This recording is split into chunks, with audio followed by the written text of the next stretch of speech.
What's up niyan? Magandang tanghali po, lalo po sa ating mga subscriber, sa walang sawang sumusuporta sa ating munting channel. Kumusta po kayo? Yan, nandito ulit po tayo sa ating munting backyard. Yan.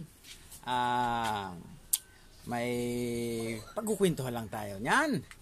2 months lang po. At siyempre, magkikita-kita na naman tayo sa World Trade Center, Pasay City po. Yan. Kung saan po gaganapin ang Gimbal Expo. Yan, World Trade Gimbal Expo.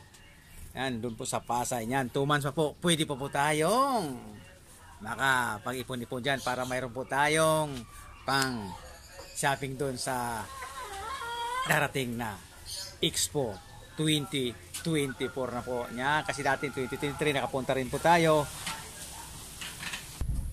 Yan, pero wala pa po tayong exact date po. Basta January po yan. Yan, ginaganap po yan January ang World Gimbal Expo.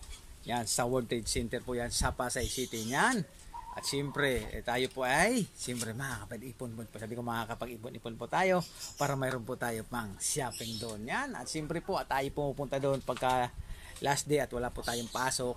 Kaya last day po tayo nakakapunta sa Expo.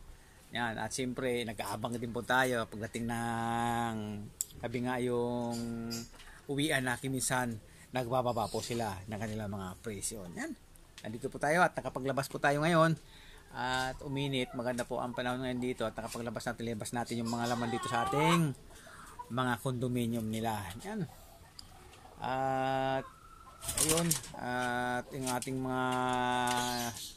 mga hindi po dito ay nagsisipangitlogan na at siyempre nga mayroon po, sabi ko nga hindi po natin sinamahan sila ng partner nila. Sabi ko, itlog sa patuka po yan at hindi po natin at pag pupunta yung anak ko dito at pinapadalhan din natin yan. Dito, kita nyo yan, wala silang laman dyan. Ayun po sila, ayun, nandun sila, oh.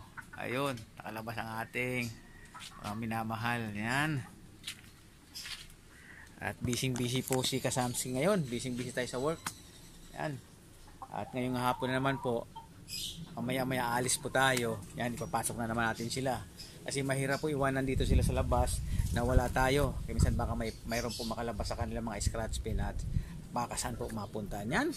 Update lang po tayo at ina-update ko lang po kayo yan. At siyempre, pag malapit na po, i-update ko rin po kayo para sakto po yung date. At ang ito, pakasama yung magsabi naman po dyan na malayo pala, 2 months pa pala. Siyempre tayo para na-update ko po kayo para at least alam nyo na pagdating ng January mayroon tayo pupuntahan, kita-kits po tayo doon. At siyempre makikita-kita rin po tayo doon ng ating mga iniidolo dyan.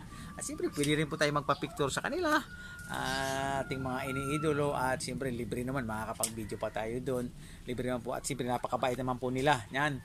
At siyempre sabi nga makakapamasyal tayo doon ng libre.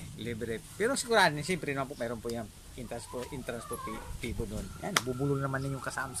Nagugutom na ata tayo, kakain na po tayo at manananghalian na po tayo. Yan, God bless po sa ating lahat at sana po malayo tayo sa anumang kapahamakan ngayon at sa mga darating pang mga araw. I love you.